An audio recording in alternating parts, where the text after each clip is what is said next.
The voice of Husker Nation is on the air. This is Hail Varsity Radio. Insight, opinion, expertise, along with the biggest names talking Nebraska sports. Join in with the show at 402-489-1240 or 1-800-825-5865. Now, here are your hosts, Chris Schmidt and Elijah Herbel. Welcome to it. Tuesdays here at Hail Varsity Radio. We're powered by Cornhead Lager, Chris Schmidt, Elijah Herbel. Well, look who came off the milk carton. It is Connor Clark. In his suburban Chicago home, Connor Clark of the Big Ten Network. Can I say that? I wish. It's not official, so maybe one day. You've been touring everywhere, Connor. Man, you've been Sparty. Yep. Sparty and Madison in a span of about 48 hours. But that was fun. That was a good time. Which did you prefer? Which town? Because I think they both have their pros. I liked East Lansing. I liked East Lansing. Lansing sucked. No offense to Lansing. East Lansing, awesome. All of Madison is great, though. I enjoyed my time in Madison, aside from the game that I went to. Well, what did you prefer? And I guess as a follow-up, do you have a favorite Big Ten campus? Well, I went to Michigan State to visit a friend and go to the game, so that was more of a, kind of go, hang out, check it out type of thing. A friend. Oh, yeah, okay. But just a friend. That was fun. I know Madison's a great town. I went there on a college visit, so this was my second time going to Madison. But I drove there and back on the same day, so I really wasn't there for an extended period of time, and I was working. So I would probably say Michigan State was more fun. But if I went to Madison as a fan, I would probably have more fun there because, Madison is a fantastic town. But beer and cheese. Got to get up to Madtown at some point. Connor just dropped the I'm pretty bleeping smart. I visited Wisconsin. I'm surrounded by 4-0 guys. That doesn't mean I got in, okay? They are propping me up. But welcome to Hail Varsity. We have so much to get into. Of course, Michigan doing bad, naughty things to Washington last night. Reaction to that. And the topic of style and how it still matters in college football. Big target tonight for Nebraska basketball. PBA, the roads are good in Lincoln. Well, most of them anyway, which means you got a packed PBA for 8 o'clock tip. Most of you already know that, but a chance to take down number one. We're loaded up. Mitch Sherman from The Athletic with us in about 15 minutes. In hour two, longtime Husker standout and assistant coach at Scott, Matt Vrzal, going to join us. And then Andy Markowski, the pride of Ord, Husker standout on the hardwood, get his take on Nebraska's shot against Purdue and just really the rest of the Big Ten landscape. It is that time for roll call. We do this to kick off every show. Our starting five, the first five in the stream, get a shout out. You want to watch the show, you want to participate in the stream and have your comments read or give us some thoughts or redirection. Hail Varsity YouTube, subscribe to that. And watch and follow along. Hail Varsity Radio, Twitter at HVarsity Radio. Chris Schmidt, Elijah Herbel, Connor Clark. And give us a follow as well on Twitter at Herbal Essence for Elijah, at C_Clark_27 for Connor Clark's Twitter at Schmidt_radio for me. So all that being laid out, the bow was put on college football last night. Was it satisfying for you, the college football fan? Not just last night's championship game, but the season overall. As a Nebraska fan, you had your ups and downs on the roller coaster, but with the offseason, the recruiting, the portal, maybe some offensive coordinator / additions to the staff news we touched on yesterday, I think Nebraska fans feel pretty good about year two with what's coming back and with what's coming on board. All that being said, there's this shadow that's been over Michigan. Some of you hate Michigan. Some of you now really, really hate Michigan because in your eyes they cheated to win. And I'm not going to get into that debate. I think evidence is evidence. And Harbaugh is going to stop off to the NFL. I think he'll leave Michigan holding the flaming bag that Ed's wife told him not to put out with his boots.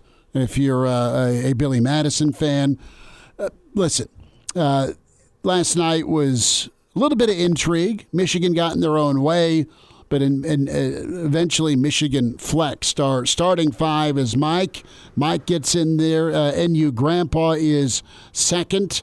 Patrick in at third, and he's excited about it. Eric in at 4.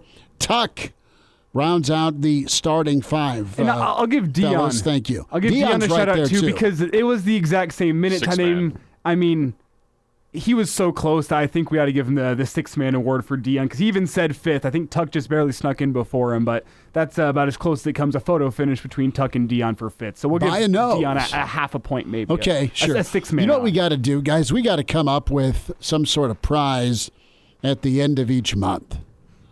And again, not the flaming bag prize, but some sort of thank you. Well, the problem would be I'd have to track our top 5 every single week. Yeah, and you sound like you don't want to do that. No, that's not the Connor? Could I do it? The thing is I work in radio because I don't know how to work an Excel sheet. That is not my strength. I think this would require a good old-fashioned Excel sheet, or else it would take some real legwork. Hey, that could be a compliment. That could be a diss. I'm in the same boat. Could be a compliment. Could be a diss. I'm going to take it as a compliment. I think you meant it as a diss, but alas, yeah, me and Excel sheets never quite got along.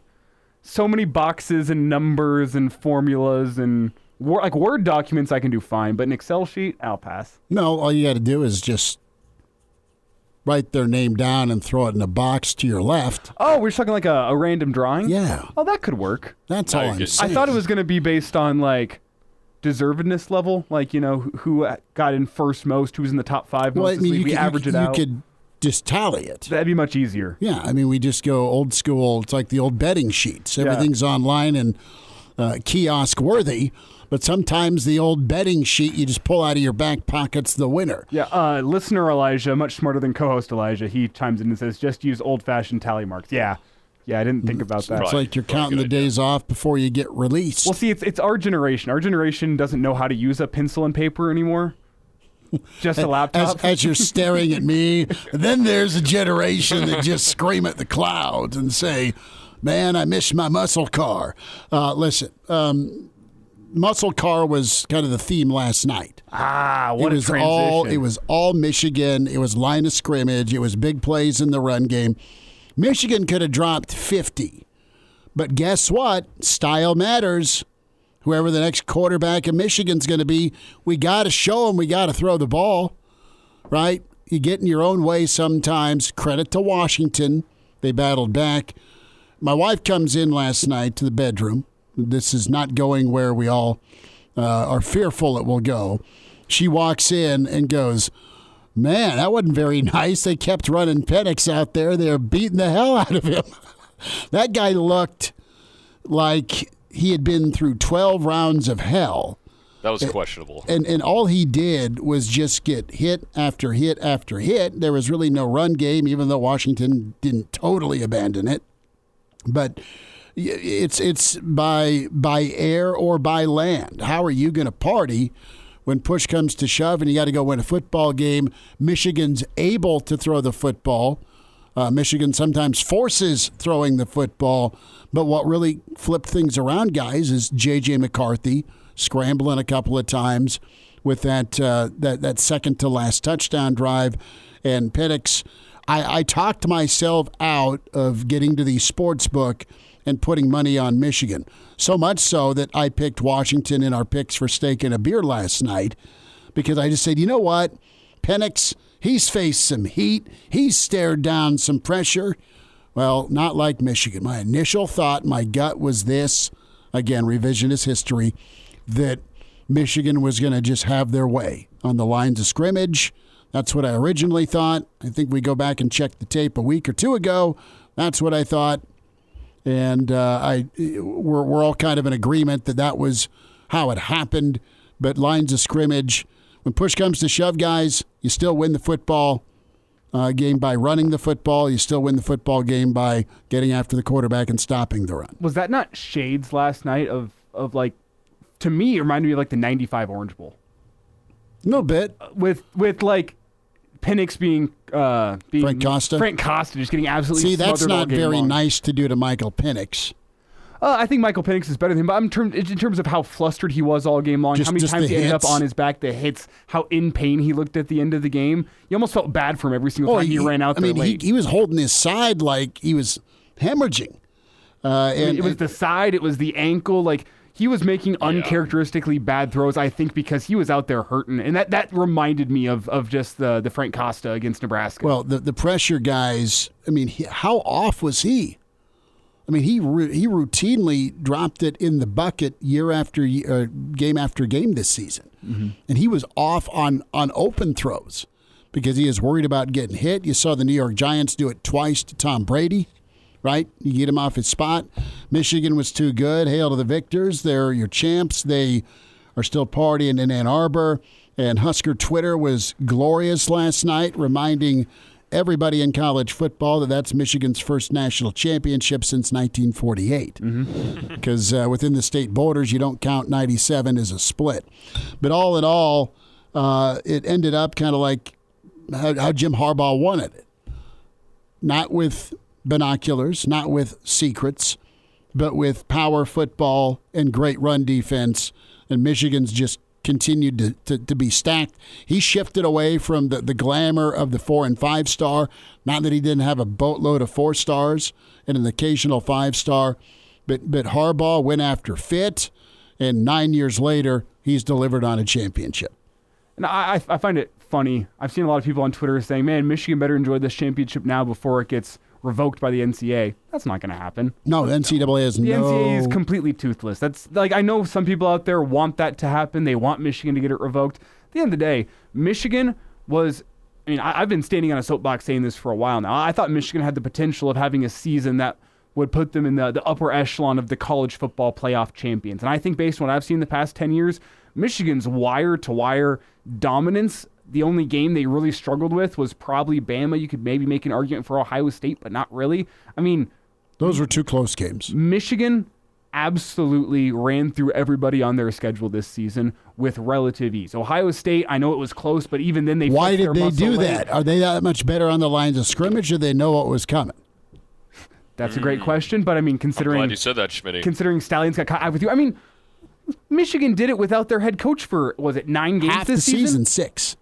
That's absurd. Insanity. Yeah. The fact that you didn't have your head coach and you were still running through teams. You didn't throw the ball once in the second half against Penn State. You won. You were well scrimmage prepped. took care of it. That team, love them or hate them, is one of the better teams we've seen in college football for a while. Like the college football playoff top teams you think of, that Clemson team that absolutely destroyed Bama in the playoff, on the championship game, I should say. LSU's where I go. LSU 2019 and then Georgia last year, Michigan now. Like those are the teams that really stand out in my memory in the college football playoff era of being dominant. And I think Michigan is rightfully, in my mind, up there with those other teams. Are they the best team to ever do it in college football? No. Let's maybe save that conversation for a little bit. Husker fans aren't ready to have that just yet. I don't think they're there, but they are a very damn good team, one of the better teams we've seen in college football in the past decade. They're very good, and I agree with most of everything you just said, Elijah, and that's what makes me more upset about the whole scandal thing, because they just didn't need to do it. Whether or not that happened, I still think they go undefeated, they win it all, or at least get to the playoff. And that's the thing that I just have an issue with. Now, again, their offensive and defensive line are unbelievable. They're fun to watch. You saw some of the things that they did to Washington's offensive line last night. It was something that obviously Washington really hasn't seen much of in the Pac-12, and now they're going to have to get used to it as they transition over to the Big Ten this year. But that's like the main issue I have with it. No, their championship's not going to get revoked. Yes, they're going to claim that they split in 97, whether you like that or not. But overall, really good team. They were definitely the best team out of the 4, and they proved that. And yeah, it was odd seeing Penix get knocked off of his game that much. Even before he was dealing with those nagging injuries, it felt like he was missing throws. The one that was wide open in the first half comes to mind. That was just, it was really odd to see.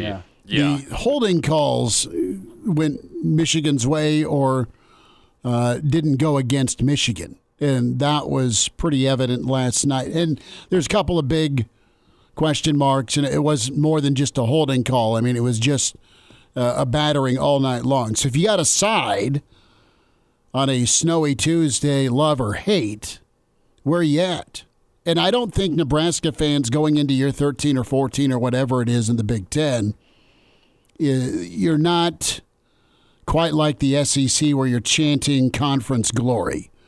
I think there's teams you really dislike in the Big Ten, just like you really disliked in the Big 12, just like you disliked in the Big 8, that doesn't matter if they're playing to bring it home and it may make you look better because they win it, you still want them to lose. Case in point, Colorado in my household. So, love or hate, where do you side with this Michigan football team? I kind of love them. Do you? I just love the style in which they play, the way they rose to adversity. I hate their Michigan versus everybody shirts. Not a huge fan of J.J. McCarthy and his performative yoga before games. But at the end of the day, this team is dominant. They did it in old school fashion. They simplified football, and they took down everyone in their path with ease. It's hard for me to hate this Michigan team. They do it the right. I shouldn't say they do it the right way. Their players just have the right mindset, the kind of mindset that I resonate with. Hate, love, or respect? I'm going to go respect. Respect is the right way to put it. Yeah. What do you think, I'm still Connor? going to stay on the hate train. Okay. Well, I'll be there forever. That's a Big Ten guy there. Well, we'll hear from Mitch Sherman from the Athletic. Hail Varsity continues, powered by Cornhead Lager. It's that time. Psst. Hey, Mitch. Mitchie. We're looking for you, pal. Mitch Sherman from The Athletic, talking Big Red. Unleash the fury, Mitch. Unleash the fury! On Hail Varsity Radio. Back with you, it's Hail Varsity, powered by Cornhead Lager. Mitch Sherman from The Athletic with us at Mitch Sherman on Twitter. Harbaugh and the Wolverines unleashing the fury on Washington last night. Mitch, a exclamation point for the Big Ten last night. How you doing? I'm well, Schmidt. How are you? Yeah, it was. It was. It was a Big Ten win either way. I don't know to the commissioner of the Big Ten if you want the incoming rising program and the hottest coach in the country, I suppose you could say, and Kalen DeBoer to be hoisting that trophy as he enters the league, or if you want Jim Harbaugh, who's been at times, I guess, dragging the league through the mud this season on perhaps his way out the door to hoist it. But I guess it's somewhat of a no-lose situation. And, at least the team that's currently in the Big Ten, and will continue to be in the Big Ten, just saying that Washington is not currently in the Big Ten, is the champion in the 2023 season. Well, Mitch, it'd be kind of fitting if Harbaugh, after being dragged through the mud on his way out, goes and drags Washington through the mud on their way in, right? Well, let's be clear that Harbaugh was not dragged through the mud. He did the dragging himself. So I heard a lot last night, Michigan players and coaches after the game and talking about how they fought through adversity. And it's not really adversity when you bring it on yourself, I think. And not to say that J.J. McCarthy or Blake Corum or the players brought the adversity on themselves. So I suppose they did experience some adversity. But Michigan as a program, this was self-inflicted. Let's be clear about that. And it probably is on the way out the door. You heard Harbaugh after it, not really want to go down the road of talking about his future. That's understandable in the wake of a national championship. I think most coaches would act the same way there if they were considering something. But I found the words of Ward Manuel, the Michigan AD that I read this morning, to be telling. And he seems to be already preparing for the task that he would have ahead to fill Harbaugh's seat if, in fact, he does jump to the NFL. Mitch, last night, were you surprised of what happened, or were you more expecting Michigan to pull away over Washington, because it felt like two very different styles clashing at once? Yeah, I was on Michigan before the game. I thought Michigan would win, and then the way that it began, I'm impressed that Washington kept it as close as it did for as long as the Huskies did. They definitely adjusted, and you got to give big kudos to Michigan for the way that it game planned. And it saw something in that Washington defense that allowed its offensive linemen not to just make initial blocks, but they were popping those big runs, 3 or 4 of them, right at the beginning of the game, because those offensive linemen were able to get to the linebackers. And once they did, it was, most of that Michigan yardage on those long runs to begin the game, it was 20, 30 yards downfield before Corum and Edwards were even getting touched. So if you can scheme that, then you're doing something right in preparation. And to think that Michigan, in my mind, came in with an edge, just hat against hat, and then out-schemed Washington the way that it did on the first few possessions, credit to Washington and Kalen DeBoer. And that's why they were 14-0 coming into this game, because they adjusted and really, had a chance in the second half to pull even. And if that happens, who knows? Maybe it goes to overtime. Maybe Washington wins because it's got the momentum. But, the fourth quarter, of course, turned back in the direction of the Wolverines. Mitch Sherman's with us from The Athletic, Hail Varsity Radio, at Mitch Sherman on Twitter. Mitch, style matters, specifically on the lines of scrimmage. And I want to kind of get your take with some of the weekend smoke with Dana Holgorsen and his style, and we kind of laid it out yesterday. While you've got the air raid branding, he has done a lot of different offensive styles, or he's been pretty adaptable through his career at West Virginia and at Houston. What's your reaction to the name Dana Holgorsen, if that becomes a reality some way, shape, or form for Nebraska? He's an experienced guy who brings a lot of offensive expertise. And, if he ends up coming to Nebraska, it's not to bring the air raid.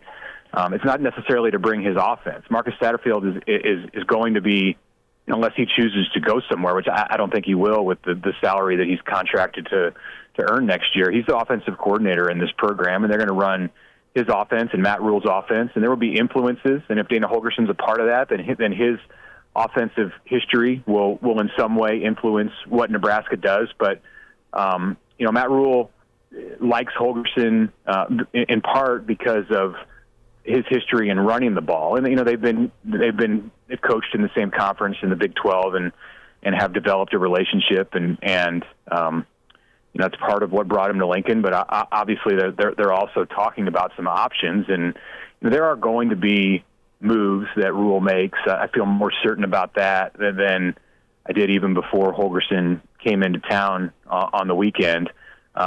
Rule is going to make some kind of a move or moves here likely this month. And, I think some of it involves the NFL playoffs. And we've talked about Glenn Thomas before, the quarterbacks coach for the Pittsburgh Steelers, and they snuck into the playoffs. So there's another week or two to wait to see if that's something that can work. And obviously Holgorsen's name is known and out there. So we'll see where this all fits and what kind of a role Dana would play if in fact he does join the Nebraska staff.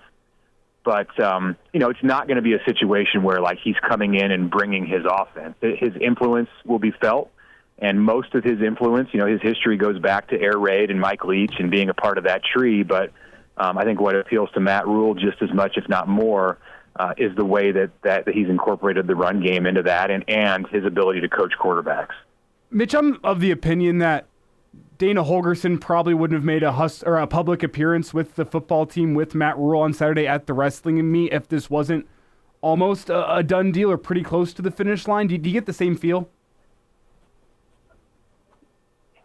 Yes and no. I've talked to Dana and know his personality a little bit. I can't say that I know him well, but I've been around him some, and I don't think he really cares what people think, especially at this point in his career. And if it were to get to a situation where the job that Nebraska had for him isn't something that he wants to do and it didn't work out, I don't think he would lose any sleep over the fact that he made a public appearance in Lincoln. Not a lot of people noticed him. I was there because I wanted to see Nash Hutmacher and Russell, and as I think a lot of people were, and that's why the football staff, of course, was there. And I noticed Dana, saw Dana, had an idea that he might be there even before he came over from the stadium with Matt Rule as the duel got started. But it's not like they paraded him out in front of everybody. They kind of sat up in an area of the second level of the Devaney Center where I don't know that certainly not everyone in the arena knew he was there. I know, Elijah, you sent me a picture that I took and put out on Twitter with Holgorsen in it. That was not the intention there on my part to put that. I was tweeting about Nash and showing that the football staff was there, and Dana, a blurry side shot of him happened to be in the photo. But until and the reason I wasn't like trying to make a big deal out of it is because I hadn't talked to Matt Rule about Dana and what his potential role could be, if in fact there is a potential role. So I wasn't really able to report anything at that time. But even without me, people would have known he was there. I don't think Dana cares. If he gets a job here, great. And then if he doesn't, and he was at the wrestling duel with Matt Rule, again, who is a friend of his, then that's fine too. Mitch, the theory yesterday was that Holgorsen's in town to open a Cinnabon in Lincoln. In Omaha. Well, there are locations. No, I mean, you another can, one though. A la Better Call Saul is what we're getting at. He's not bringing the franchise to Omaha. Yeah. I mean, I would think that if he's coming, wouldn't he want to bring something with more of like a Texas connection to it or a Southern connection, being that that's where he most recently coached. Although Dana's an Iowa guy. At bring us heart, Whataburger. and that's say again. Whataburger would be money in Lincoln. Oh my gosh! If he could do that, then he wouldn't even need to coach the quarterbacks, and he'd be the most popular guy in town. Omaha and Lincoln are both the kind of places that go crazy over new restaurants, even if they're not new to the rest of the country. And Whataburger would be a massive hit. I don't know if Patrick Mahomes can do it in Kansas City, then I think Matt Rule and his connections can make it happen in Lincoln. The chicken biscuit. I need a Shake Shack. Oh, Shake Shack. I agree. But Shake Shack, I would think would be better. The chicken biscuit at Whataburger is worth the price of admission. So good. Well, I'll take your. I've never been. I'm sheltered. They have a honey butter on there. It's Elijah's turning this into the food hour. I like it. Well, Mitch, before you get out of here, just overall thoughts on some of the newer additions from the portal and commitments, and what your thoughts on those guys going forward.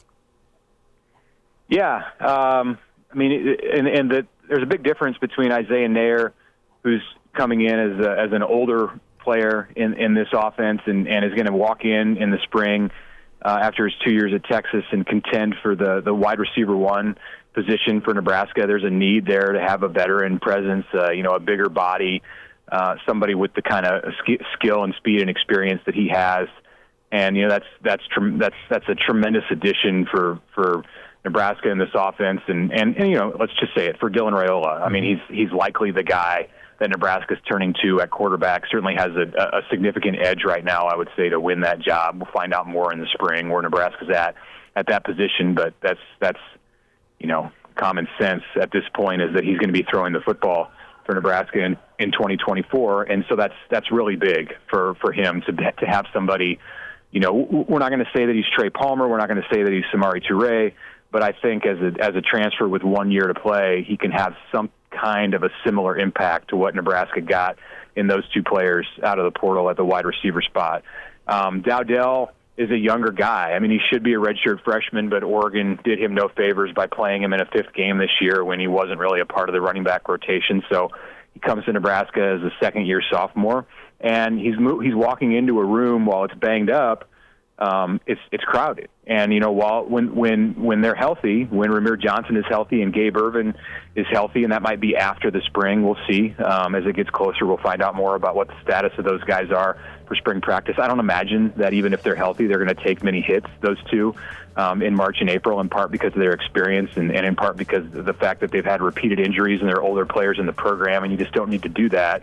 But when Nebraska's at full strength at running back, Dowdell's another piece. He's someone who can be a three-down back and can certainly contend for the number one position, but it's not like Nair where you can just pencil him in and say, okay, I think this guy's going to be the starter. He'll compete for it, but there's a number of other guys, and don't count out Quentin Ives, who is the same age as Dowdell and somebody that Nebraska really likes. One of the players on a small list who I think Nebraska believes can be a breakout after a redshirt season in this program. Mitch Sherman with The Athletic.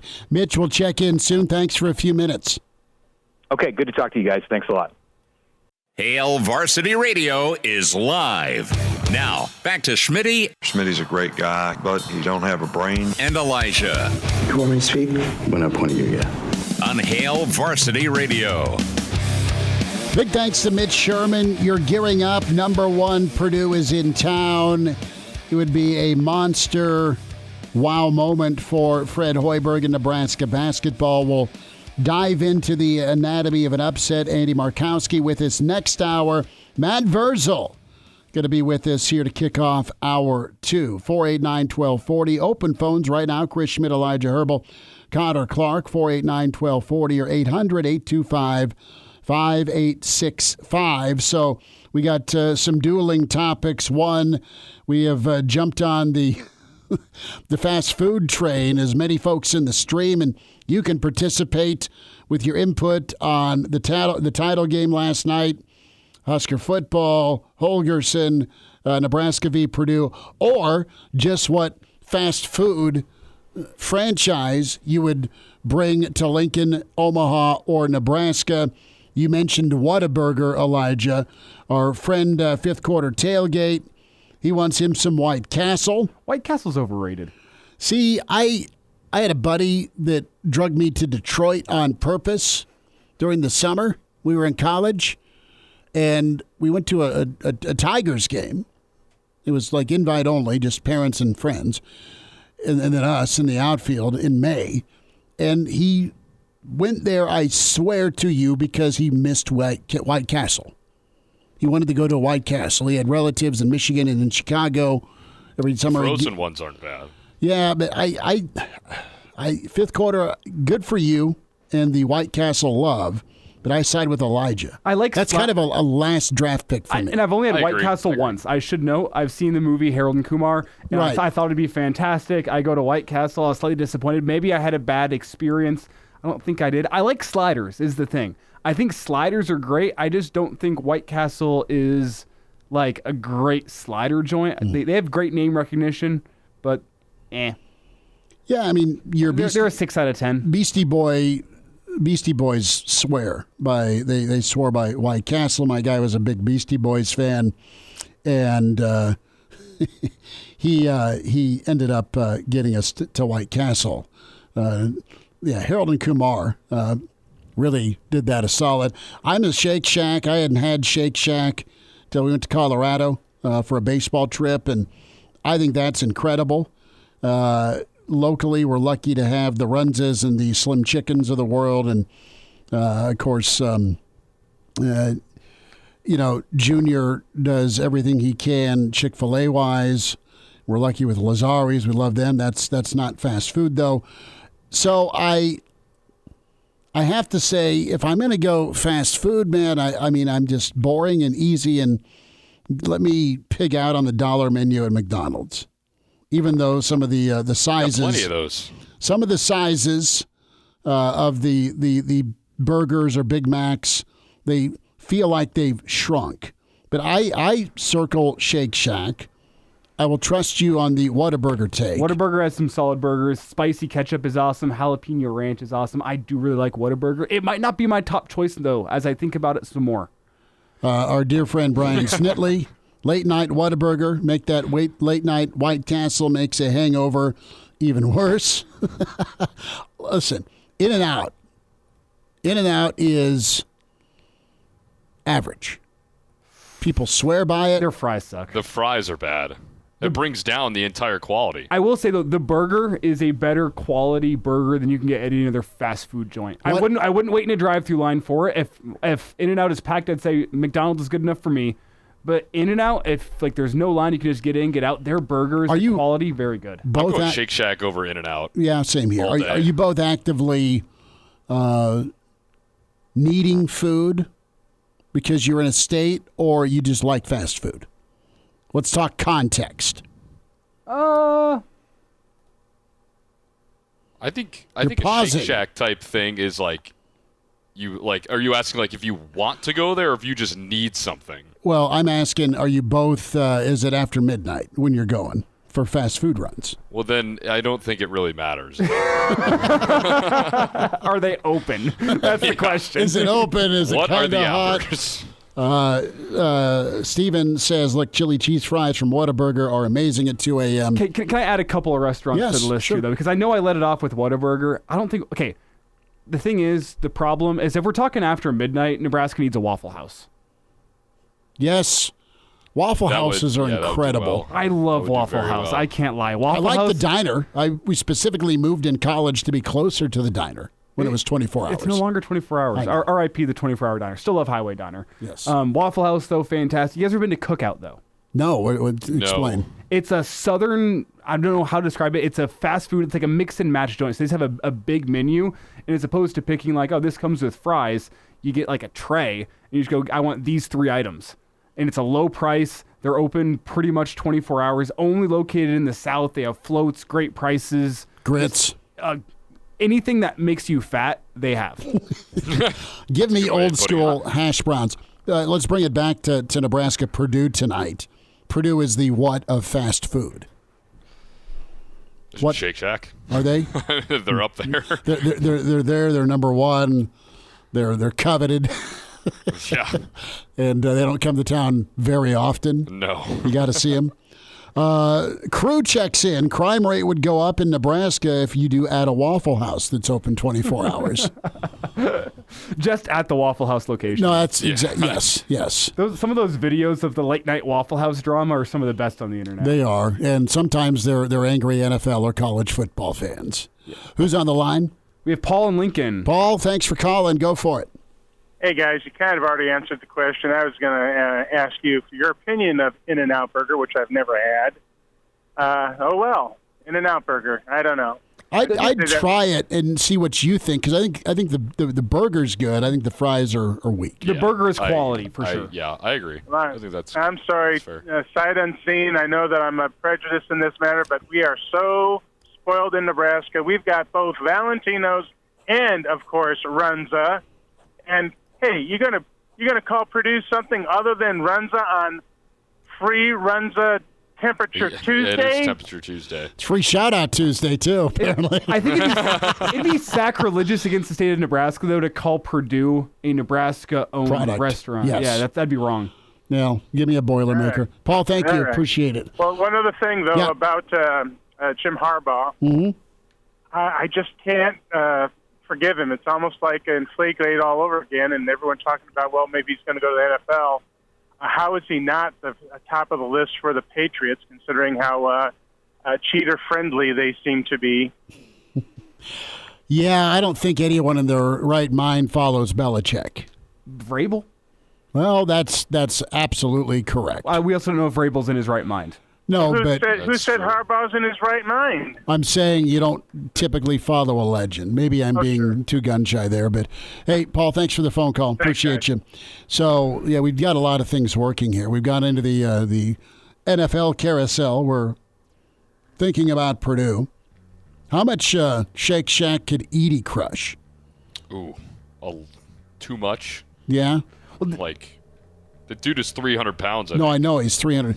Somebody send him 7 bags of whatever your favorite local fast food is and make him about a step or two slow so Daddy can take the 7.5 tonight. I would love to see that guy's diet. We'll wind down hour 1. Matt Vrzal on the way for hour 2. Andy Markowski coming up with Hail Varsity. And now, back to Hail Varsity Radio. One final time this hour, it's Hail Varsity, powered by Cornhead Lager. Let's talk about Dyer Law. Personal injury. Have you been hurt in a personal injury accident? You can count on Dyer Law and the team to provide you with a helping hand you need no matter what you're dealing with. Call Dyer Law and the team today at 402-393-7529 or visit Dyer.law to chat with a trusted professional about your personal injury claim. Dyer.law. That's Dyer Law. 402-393-7529. Mark checked in during the break and said there's a baked potato bar or some setup like that in Denver. Did he emphasize baked? He did not. That's a good one, Schmitty. I didn't think about that. That is a good one. I wish I would have made that joke. He said it was out in Cherry Creek, though. Couldn't remember the name of it, but said a baked potato bar like that. This doesn't set up well. Cherry Creek, dispensary. Mark, thank you for listening, first and foremost. But could you imagine the whiff of a baked potato if you're super, super hungry and you're out of Funyuns? Well, I was going to say, imagine that for a business idea in Denver. A baked potato bar, half dispensary, half potatoes. You can handle one thing, and then as you're walking out, you go, wow, those potatoes do smell good, don't they? Jay Hills checks in. He says, In-N-Out Burger or Carl's. He says, Huskers by 5 tonight. We'll do our predictions tonight. Montana Husker wants In-N-Out. Smash burgers are cool. Skyline Chili.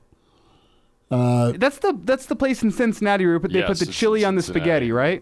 Apparently. Gross. Yes. That's wrong. The best thing. I've had it. It's actually not that bad. The Big Kahuna Burger. Oh, tasty burger. Good work, Eric. So the sauce, and we've raved about it before, in Indy, at Elmo's. The cocktail sauce with the shrimp they give you. When Russ and I were at the Big Ten championship game, twice I've seen Michigan this year. Voluntarily. And what made that trip was the shrimp cocktail sauce and a fun time with a friend. We're gearing towards, Nick says, give me De Leon's potato ole around 2 a.m. We've got a lot of 2 a.m. entries here. Yeah. I don't know whether to be impressed or concerned about that. There is not enough restaurants nowadays open past midnight. Since COVID, that's kind of... I know. I mean, you're really out of options. If you're feeling a late night snack, your options are your locally De Leon's, maybe McDonald's if you're lucky. Even McDonald's are closing now. They're not open 24 hours. Like, what the hell? Tim checks in. Omaha used to have a bar called Chicago, and you could have peanuts on the floor. Best burgers ever. I miss, sorry to those with nut allergies, but I miss where you could roll into a place pre-COVID and you could just be an elephant. You could hammer peanuts because there was just a tin of peanuts for you to eat. You can still do that at Five Guys, can't you? I don't know. Yeah. I know. I admittedly haven't been in a while. They raised their prices. Yeah, they're expensive. Just an opinion. Lawyers. I could sit down and have like a full meal plus a beer somewhere and a tip for the price it costs to go to Five Guys nowadays. Roulade checks in. Back to Michigan. We kicked this whole thing off with Michigan, and the word we kind of came up with was you respect them because of how they won and how they played. But Roulade 757 says sign stealing's the equivalent to steroids in baseball. Everyone was doing it. Bonds was just doing it better, as was Michigan. So we'll get some thoughts from Matt Vrzal. Hour 2 on the way. It's Hail Varsity, powered by Cornhead Lager. The voice of Husker Nation is on the air. This is Hail Varsity Radio. Insight, opinion, expertise, along with the biggest names talking Nebraska sports. Join in with the show at 402-489-1240 or 1-800-825-5865. Now, here are your hosts, Chris Schmidt and Elijah Herbel. Back into it, it's Hour 2. It's Hail Varsity Radio, powered by Cornhead Lager. Pizza Man and assistant coach at Scott. We say hi to Matt Vrzal with us at Verz51 on Twitter. Verz, how you feeling after the national championship game? What a beauty of ground and pound, or sadness because college football is going to be going away for a while? Yeah, it was inevitable, and the bets that I made that night showed as much. But it was I struggle a lot with people and how they interpret the game now. Mm-hmm. If you look at national champions, okay, and the way things go, the ones that do it are the ones that can control line of scrimmage. And as much as they say it's a thrower's game now, it all goes through the run. So to watch Michigan just carve Washington up the way they did, without some questionable, we'll call it, play calls through the middle of the second quarter and part of the third, I think that could have got real ugly. But, yeah, single tier for me as an offensive lineman. You got to watch a really, really good Michigan offensive line just dismantle a defense, and it was a thing of beauty. What would you make of the performance of the Washington offensive line? They won the Joe Moore Award this season for nation's top offensive line, but they had some uncharacteristic mistakes, and Michigan flexed their muscle offensively. Do you think Michigan's offensive line felt a little bit disrespected? That's become the word of the year in college football. I think they felt disrespected by the fact they didn't win the Joe Moore Award. That was a pretty dominating performance from the Michigan offensive line. Yeah, Michigan had been the two-time defending champion of the Joe Moore Award, so I don't think anybody can properly prepare themselves for what Michigan has on the defensive line. That's a hard thing to do when they can come at you with talented individuals, but they also come at you in waves. Like they're playing a lot of people in the game. There's no drop-off in it. It's really a relentless attack by the defense, and it's hard, man. I mean, it's tough sledding when you're not used to seeing the speed and the physicality all together. Some weeks if you're watching, you're going to get one of them. Okay, these guys are a little bit smaller, a little bit faster. We got to do these things X, Y, Z to beat them. These guys next week, they're a little bit stronger. They're not quite as quick. We're going to do X, Y, and Z to beat them. Then when you get Michigan to come in, it's like, well, they're fast and they're big, and okay, let's figure this out quickly because it's not going very well. So it's a tough step up. They did have good flashes, though, during the game. You can see why they won that award. They were able to start to control line of scrimmage, and they moved the ball, and unfortunately they didn't get to convert it into a whole bunch of points. But they're both two well-coached teams. They're both two teams built on discipline structure. And, Michigan ain't going anywhere. They're 3-4 deep in the line. Washington coming into the Big Ten, I would bet good money they're not going to drop off a whole bunch. Matt Vrzal's with us, Hail Varsity Radio. Verz, the coaches get too caught up in style, got to look sexy doing it versus just getting dirty and doing it? I don't know if coaches do. I know offensive coordinators do. Offensive coordinators want to show you how huge their brain is and look at all these exotic plays I drew up, and that's all well and good. Those are fun for the kids and fun for everybody. But at the end of the day, rubber's going to meet the road, and we got to win this game. So you got to get some stuff done. And 9 times out of 10, that's a good offensive line, really good patient running backs, and that usually will win you a lot more than it will lose you. Well, speaking of offensive coordinators trying to look flashy and be sexy, Dana Holgorsen's been the name of the weekend for Nebraska. A lot of rumors out there around his name. Do you worry about a coach that comes from an air raid background coming to Nebraska and how that would fit with Rule? 100%. Yep. I do think there's a portion of your recruiting, a portion of what you are offensively, that it depends on where you live, okay, and where you have access to talent. Does Nebraska produce some great receivers? Yes. Are they going to produce a high enough quantity where you can have 3 sets of 5 of them? Probably not. So I think tailoring that to how it works, or what you have access to for capital, who's the player, I think that's got to factor into who's your play caller. A guy that probably would fit really nicely at Nebraska would be like a Paul Chris type of guy.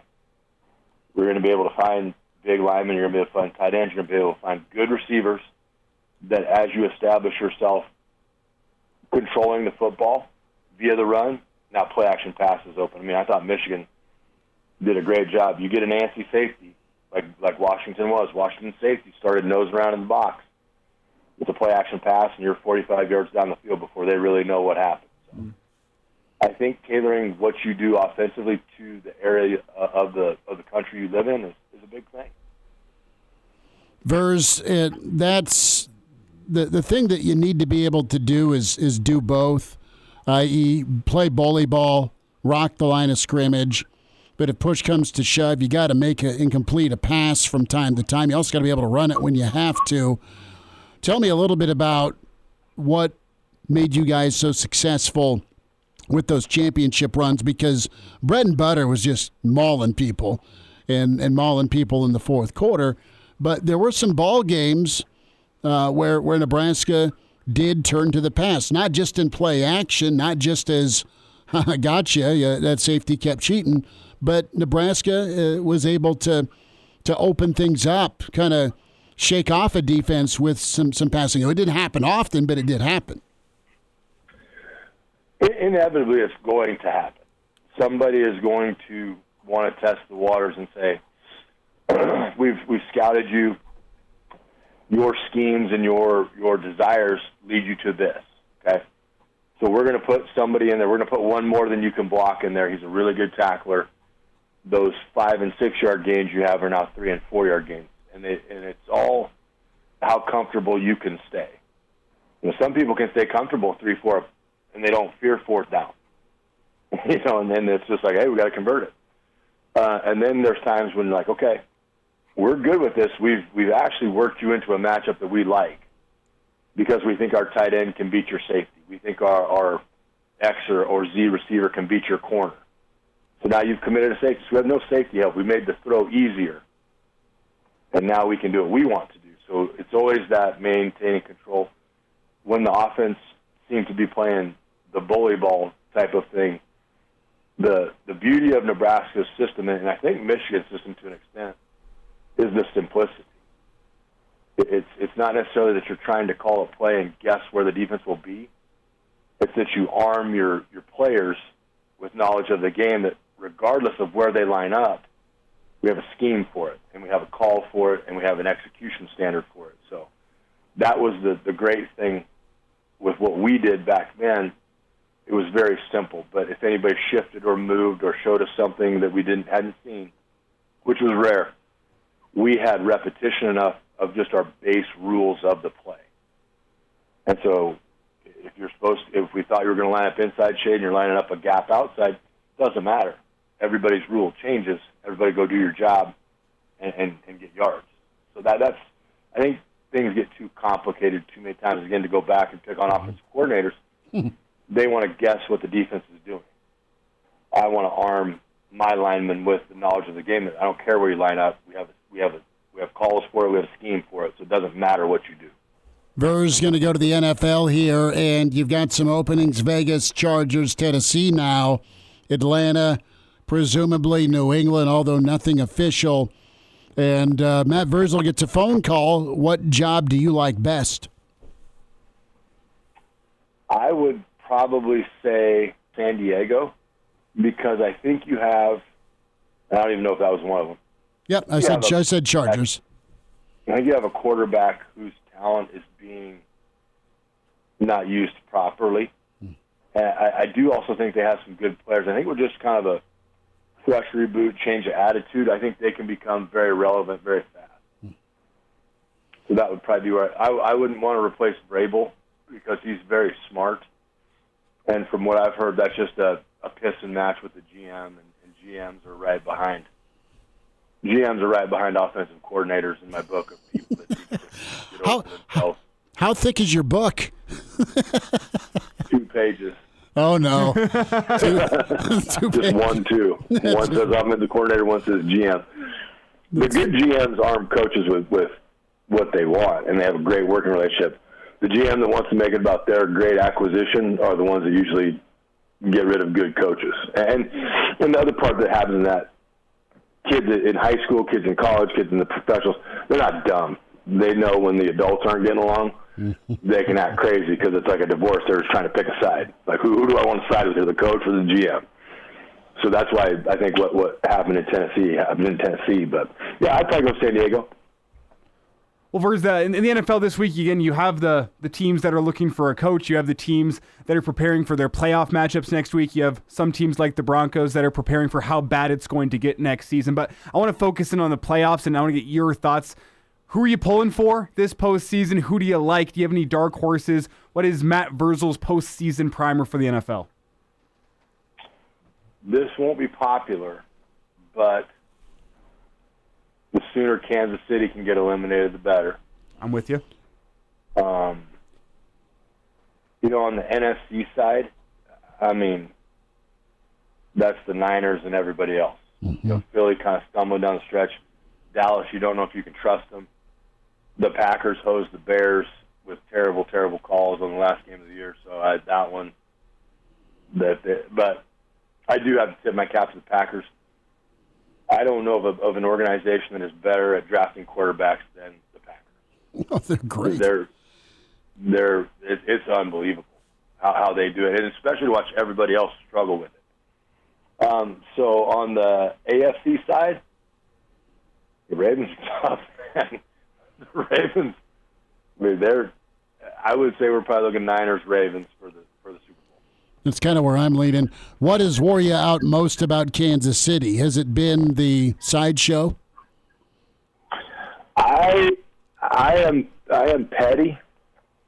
So my hatred for Kansas City, all things Kansas City, comes from George Brett. What? When I was a kid. I love George. It's my favorite guy. Despise George Brett. I would sucker punch him in the face if I ever saw him. Why? We had those like little baseball card clubs when we were a kid. Yeah. And we got some, so we loaded everybody up in like vans and we went to Kansas City. And KC was my like American League team that comes from my National League team. So I had a George Brett rookie card in the little case, mint condition. And so I'm like, man, I'm going to get this signed. Like, this is going to be cool. So they do the warm-up, and the kids are kind of off to the side getting their position to get autographs. And I was a little husky at the time, and there was a guy to my left and me and then a girl to my right. So he signs the kid to my left. He skips me, signs the girl to the right. And I'm like, oh, okay, maybe he didn't see me. So I waddle back up, and I get back in line, and same thing happens again. And now I'm kind of getting mad, like I'm pissed. I do it one more time, and I said, get to the third time, and I was like, Mr. Brett, will you please sign my card? And he looks up at me, and he goes, I don't sign fat kid cards. And I was like, oh. Now, I had learned quite a few words from my father, may he rest in peace, one of my favorite human beings in the world. So I had quite an extensive vocabulary. And so I might have told Mr. Brett he could go F himself, and that he was an effing piece of S, and he couldn't hit a curveball anyway. I took the card out of the case, and I ripped it up, and I threw it on the field. And then I went and sat in the outfield, and I heckled him the rest of the game. Wow. And so at that point in time, I just was like, oh, Kansas City is dead to me, the whole city. Brother, I love George. I've gotten to meet George a couple of times. You can have him. No, well, but do you realize you ripped up? I don't know, what's a Brett rookie card worth now? $300, $400, $500. I get it out of principle. I respect it. But he said and looked you in the eye and said, "I don't sign fat kids cards." Yep, I may buy a Georgia Brett card just to burn it. That's a little different. Jose Canseco asked if he could buy my mom a drink one time, but Hey, see. But I loved Jose. Well, Jose didn't call you fat. Yeah. It's like, hey, dog, you ain't telling me nothing I don't know. Like, trust me, I know this. Man. But anyway, yeah. So that's why I don't like Kansas City. Any way, shape, or form. Okay. I take that back. The Gordon family, who I got the privilege to coach at Scott, they're from. They lived in Kansas City for a while, so I like them. Yes. Matt Vrzal. Barbecue's overrated. The rest of it can go away. So you probably hate Crown Center too. Not a fan. All right. Verz? I don't even know what that is. Is that in Kansas City? Yeah, it's kind of their cool downtown area. Best Bloody Mary ever. My dad and I went down for a Bengals Chiefs preseason. One of the last trips I took with him, and he took me to the mother of all Bloody Mary spots. It was incredible. But yeah, you come into Pisons, I'll make you a better Bloody Mary than that. All right, we're headed that way. We'll see you in 15. Verz, you take care, brother. Appreciate you much. Thanks for, having a little therapy, man. I didn't mean to go dark there with KC. Sorry about that. Oh, no, you're good. I'll get him. Someday I will get him. Verz, be good. Thanks again. See you, boys. And now, back to Hail Varsity Radio. Hour 2 at Hail Varsity. We're powered by Cornhead Lager, the pride of Ord. Back with us, Andy Markowski, to talk some Big Red basketball. And we'll talk some high school and Husker women's as well. Andy, number one in town tonight. You excited? Yeah, I mean, Nebraska's done a pretty good job the last few matchups with Purdue. Certainly looking at the betting odds, I just saw it today, and Purdue's the betting favorite to win the national title. So not only ranked number one, certainly Vegas feels they're one of the favorites to win it all in March. Andy, and you've been a part of some teams that went to the tournament, but one of the key mile markers in those seasons, the fact that you guys took down a big-time giant. What do you remember? Give me the anatomy of an upset. I mean, how does that get pulled off? Well, I think you have to have good players and a good team, and I think Nebraska has that. Matchup and styles are important, and I think just the last few games that we've played against Purdue, we've done as good a job against Zach as anybody in terms of limiting his touches and his points at the rim. So that points in the right direction. I think some of the other things that maybe an average fan doesn't see is kind of the cadence of when you maybe catch a team. Sometimes there's 3 or 4 prep days. Look at the Wisconsin game. Wisconsin had 2 extra prep days than us. We're coming off a big win at home against Indiana. And, I think emotionally, that didn't set up well for us. This game probably doesn't set well for us either, just with the amount of injuries and some of those things that we have going. Purdue's not really sandwiched into maybe 2 big games, or they're coming off a big win where you emotionally might have the advantage. So I don't know if that aligns for Nebraska tonight to pull the upset, but as you look at big conference upsets, normally it's some of that, right, where you have a couple extra prep days and you're catching a team kind of in between either a big win or maybe another rivalry game right after you. And I don't think any of that aligns to Nebraska tonight, so I'm a little nervous that maybe we won't play them as tough as we have in the past couple of games. And Andy, I can go 2 ways with this. You mentioned the betting odds for Purdue to cut down the nets here in April, and the betting line tonight, 7.5 points, Purdue is favored by. And the way I can see it 2 different ways is, A, Purdue has really struggled at Pinnacle Bank Arena in recent years, as you kind of laid out. Nebraska's really done well against the Boilermakers, especially at home. But then on the flip side of things, Purdue this season, where they've really turned things from last year's that 3-point shooting. Last year, 32% from 3. This year, 7 whole points better. They're 39% from 3. And based on what we saw Saturday against Wisconsin with the Badgers just shooting the lights out of the ball, does that concern you tonight, Purdue's 3-point shooting ability? Yeah, I think the thing that concerns me the most, Nebraska has a unique style defensively. If you watch them play, they double the post. They're number one in the country in efficiency of protection at the rim, which means they're going to give up some threes. And teams have started to figure that out a little bit. Go back to the Creighton game. Creighton really had us in rotation a lot. Wisconsin did a really good job of taking advantage of that double team where they're getting a post at the front of the rim. Indiana started to adjust in the second half. And it's forced Nebraska to back off of what they want to do defensively, because teams are starting to maybe attack it and figure things out. I think Matt Painter is a terrific coach.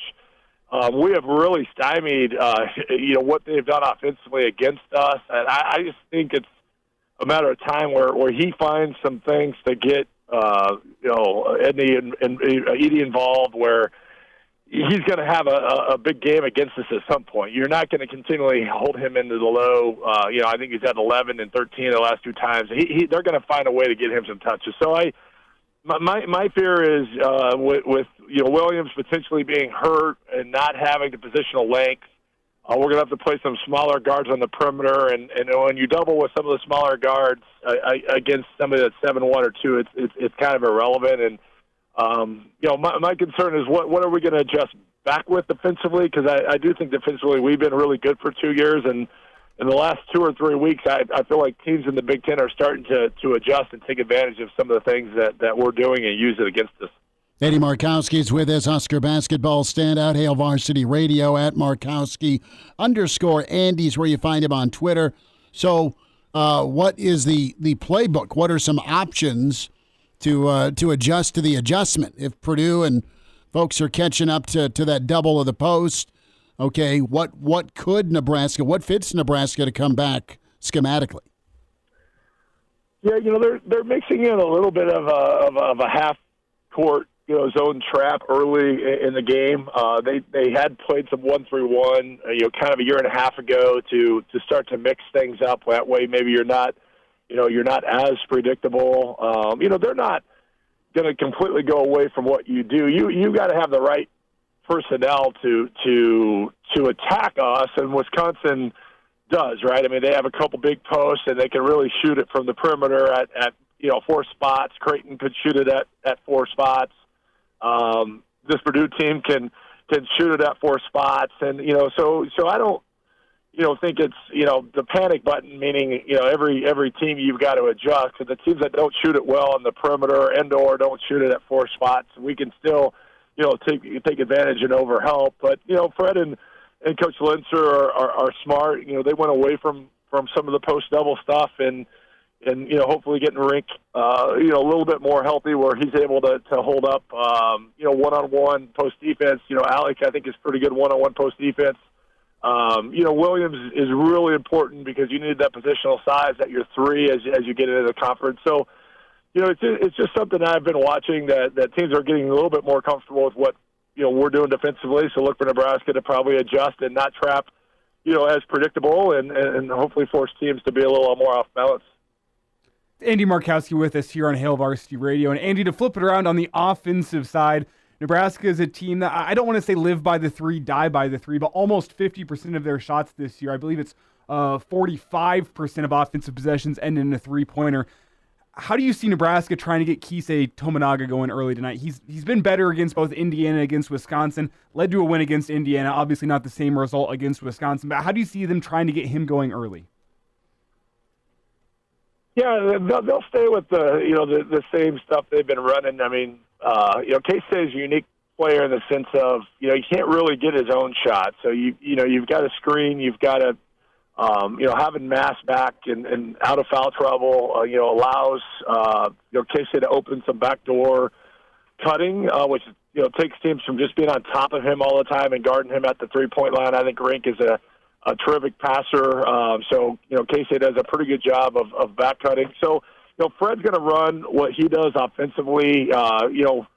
Having, more players that can shoot it helps K-State because it gives him some space. So, not having Williams on the court, I think will hurt them tonight, just because, Gary doesn't shoot it as well as Williams. You start to play Alec a little bit more with Mass, and obviously Alec doesn't shoot it well from the 3, which I think allows you to focus a little bit more on Wilcher and K-State and limit their 3-point shooting.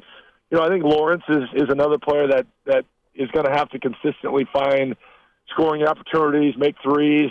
He still has to be a bigger offensive presence because I just think you need to be able to score at the point guard spot in this league. And, the games that he's made shots and got himself to the free throw line, we've won. The games that he's struggled, we've lost. Just because I don't think we can score enough points, at the other spots without Lawrence finding some baskets. And, he's another key piece, push in transition and get Tominaga some shots before the defense locates him as well, which, hopefully they can play fast against Purdue tonight. I think they're a little bit more athletic than them on the perimeter. Andy, not to go back, but with Wisconsin, they were as good as advertised with their efficiency numbers offensively and defensively, and I mean they almost broke 90. I mean they were just incredible on fire. What is Wisconsin's ceiling? I look at their schedule. We know Purdue's, the betting favorite. What about Wisconsin? How high could they climb for March?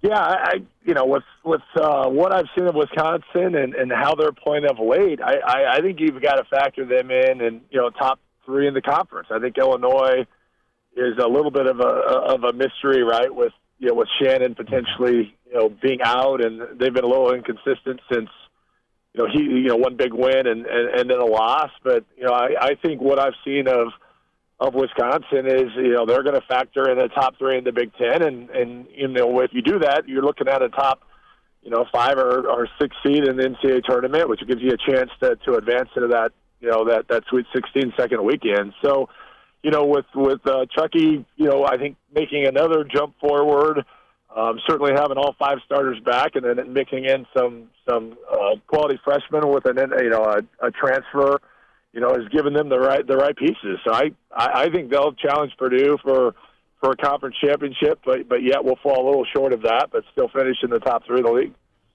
Andy, based on what you're seeing so far in the Big Ten, where do you think Nebraska would need to finish in order to get a spot in the NCAA tournament?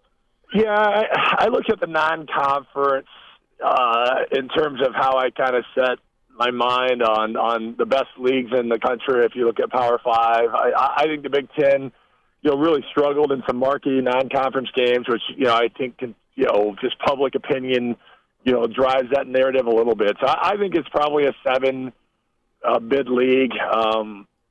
So if you ask me, Nebraska, would have to finish 7th. Maybe it could go to 8, depending on, a 20-game league schedule. You have a lot of chances to beat those teams that you're competing with, for that 7th, 8th, 9th spot. But Nebraska just has to protect PBA. I mean, that's the thing that they did against Indiana. There's going to be good teams that come in here that you've got to find ways to win. You've got to go and hopefully still a couple with the bottom 3 or 4 in the league on the road. Certainly the Minnesota loss, hurts them. I mean, that's a place that you probably could go early December and win, and should have won if they could put 2 halves of basketball together. So I think this is a bubble team. I think they've got to stay healthy. They have not been healthy. They're not deep enough to have Rink sit out or have Williams be out for a couple games. They had Alec out. This is a group that I think has to stay healthy. They're just not deep enough to get into the 9th and 10th on the bench right now and beat the upper teams in the league. So, I think Andy Katz still had us in the tournament. I think bracketology on ESPN has us just out. I think that's kind of a fair spot for us to be in. But, PBA is a hard place to play and win, which it has been for the last couple of years. They have a chance to get to that 11-9, 12-8, and on top of a couple of good non-conference wins. I think they should be right there for bubble consideration. And now, back to Hail Varsity Radio. Andy Markowski is with us here on Hail Varsity Radio as we talk Husker basketball, their matchup with Purdue tonight. And Andy, to zoom it out a little bit, what's the biggest question mark in your mind in terms of this team's ability to make the NCAA tournament? I mean, we've talked plenty about point guard, Casey's ability to turn on. What's your biggest question mark? Yeah, I mean, point guard and just their overall depth and can they get lucky and stay healthy over a 20-game schedule? And they have not been lucky at this point with some key injuries at the wrong time to key players, and you got to get a little lucky. You got to have an ankle sprain against an Ohio State coming to town. I mean, the conference schedule, you got to get a little lucky and maybe have somebody with the flu at the right time and pull off an upset. All those things factor into the teams that are on the bubble, because it's going to be 1 or 2 games that are going to make or break this season. But, point guard play, staying healthy, and, really the three-point shot has to, we have to continually make jump shots. We don't score in enough other areas to overcome, a 4 or 5 game shooting slump. Our best players have to make threes, which, up to this point in some big games, they've shot it pretty well. Andy, I want to get your reaction to Tom Izzo earlier this week as Northwestern drilled Sparty. Northwestern's handed the lone loss to Purdue this year, so no shame in that. But Izzo repeatedly in his post game, and it was a 90-second clip in response to an answer about how you can't blame the players anymore. And Izzo, to me, has always been highly emotional, but his heart's been in the right place. Is the new generation of athlete wearing old Coach Izzo down, in your opinion?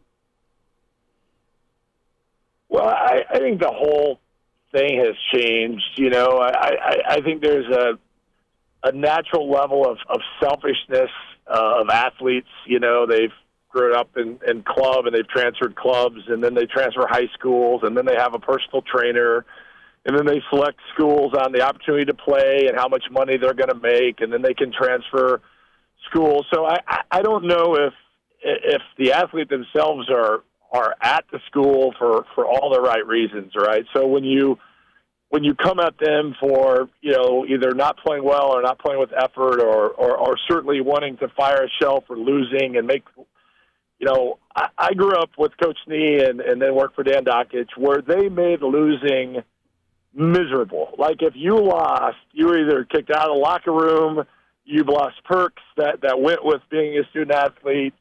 You ran, you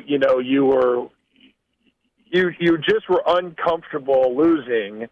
And I don't know if kids care anymore about that, or if you make them too uncomfortable, it's just so easy for them to pack up and leave. So yeah, not saying that this generation athletes, worse than 20 years ago, but because of all of those external factors, I don't, Izzo is miserable losing, and he wants to pass that on to your team. I mean, you want them to show up the next night and win, because no one loves to sit around at a loss. And I don't think you can do that anymore, because the fear is you're going to lose the kids, or they're just going to leave for the next opportunity. This generation's very nomadic. I manage a business. I hire. The younger generation, they're very nomadic people. They'll just pick up and leave, and that's no different than the student athletes nowadays. They'll just, pick up and leave and go to one school, and then pick up and leave and go again. And I think Izzo is feeling that, and I think you have to embrace it as it's a 1-year experiment with each team, and then you start over. There's no such thing as building a program and seeing carry over year to year. It's just kind of 1-year assignments, and you've got to figure out what's the best way to coach that group that you have that year. What's a perk that Coach Nee took away?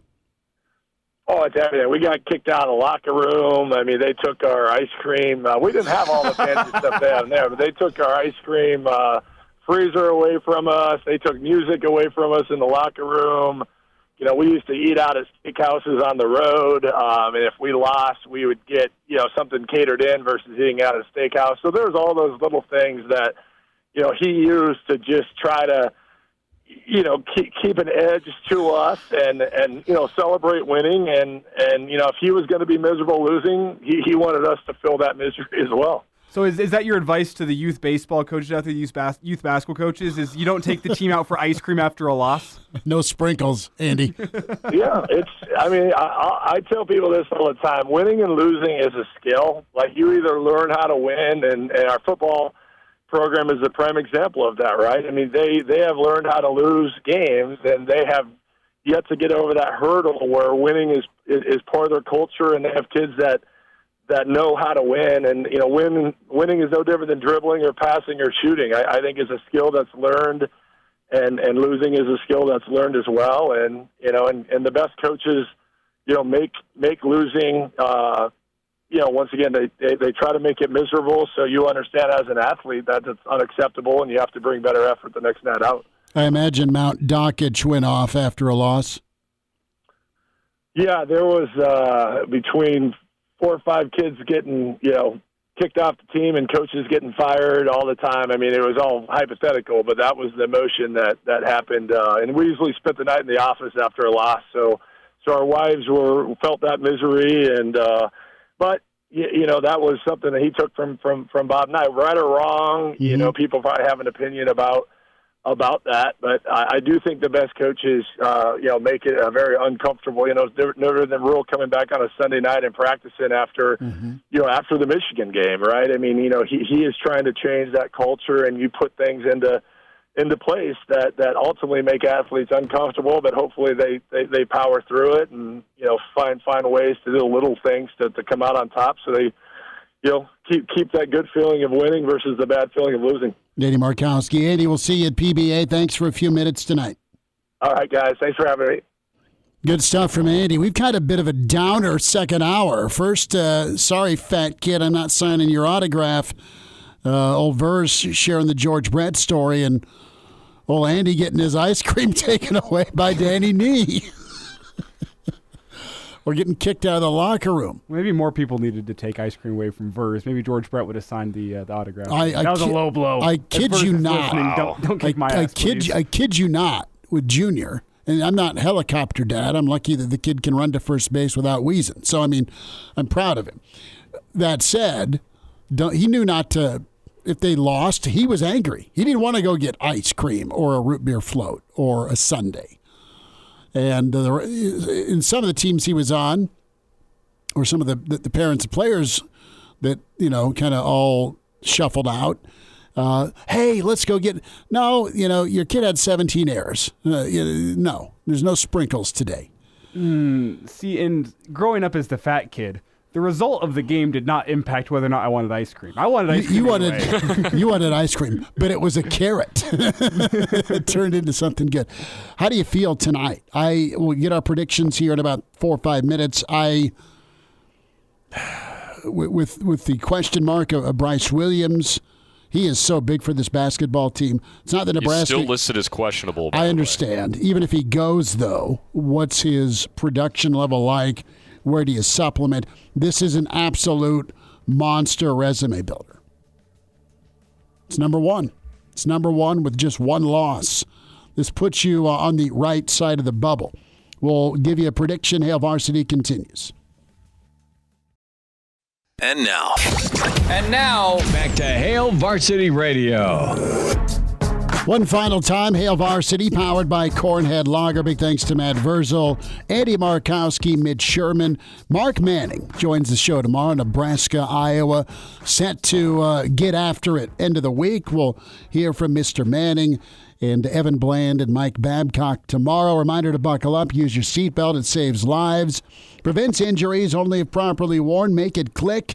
A message from the NDOT Highway Safety Office. As NU Grandpa says, we're here to talk football or food. And he wishes Andy better times with that story. No free rides for Brandon at his house. Love this. Kids can do dishes from a stool by the age of 7. Yep. They start laundry at age 10. I like how he has them mowing the lawn before laundry. At least you can have them folding by 7, I think. Yeah, the old one. It's easier to do. You guys do your laundry as a kid? Sometimes. My dad had me mowing I'll be the lawn. honest. My dad had me mowing the lawn at 8. So Same. He had all his job sites, so we'd go around and mow the lawns. That was just our summer activity, family bonding. Paper out, mow lawns. and mowing, and then laundry. What happens tonight? -7.5, 7.5. I need more points than that. I think Purdue gets out of town with a win. I don't like Nebraska's mode right now. I just the way they got carved up by Indiana, I think, check that, by Wisconsin. I think it can happen again tonight. I know there's history. I know it's a resume builder, but I like Purdue's 80-68. Connor, what say you? I defer to you first here. I think that Nebraska will certainly wake up for this game. Obviously, the questionable status of Bryce Williams is concerning, and I don't think it's anything serious considering he is questionable tonight. But if he doesn't play, obviously that only helps Purdue. I think Purdue gets out of here with a win. I have a hard time seeing a lot of teams in the conference, if any, beating them right now. I think Nebraska will play them just tougher. Your Wildcats. Yeah, right. I think Nebraska will play them tough for a little bit here tonight. I think if you're a fan, you're happy with a close loss, but I think Purdue wins. Elijah. The problem with Purdue is it's pick your poison. Like Zach Edey will let Edey get 70. You inside. I don't care, but no one else. It's either Zach Edey kills you inside, or you crash on him and open up their three-point shooters, which is much better this year. It's pick your poison. Nebraska needs to keep up offensively. They weren't able to keep up despite a good offensive performance with Wisconsin. That's a warning sign to me. If you can't keep up with Wisconsin, good luck keeping up with Purdue. The X factor is the home court. It's not often you get the number one team in the land coming to your building.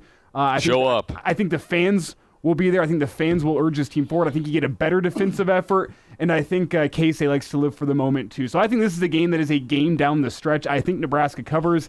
I'm not going to promise a Nebraska victory, but I do think this will be a game that keeps you locked in with your TV set for the full 40 minutes. Can I make that in Nebraska covers without making a prediction? Take the points. That's fine, and make sure you got Peacock tonight, right? Peacock is what it's on? Yep. Tiger Shark. Peacock? Yeah, Tiger Shark walked uphill both ways. Good for you. in Ironman. Podcast is where you find us, Spotify, iTunes, Google Play, Hail Varsity Radio. Tell a friend. Check out the YouTube channel with Hail Varsity as well. Can watch the show that way or replay it. Hail Varsity Radio, Twitter at HVarsity Radio. Give that a follow. Connor, thank you for jumping on tonight. You're back next week.